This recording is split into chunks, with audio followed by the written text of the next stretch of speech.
मुल्क अपने पांव पर दोबारा खड़ा हो चुका है। मुश्किल फैसले कर चुके वजीर आजम ने खुशखबरी सुना दी, लेकिन वाज़ेह कर दिया कि आगे का सफर भी आसान नहीं।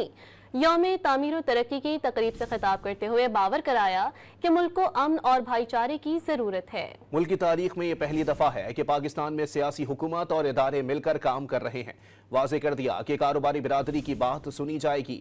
FBR में दिन रात काम किया जा रहा है।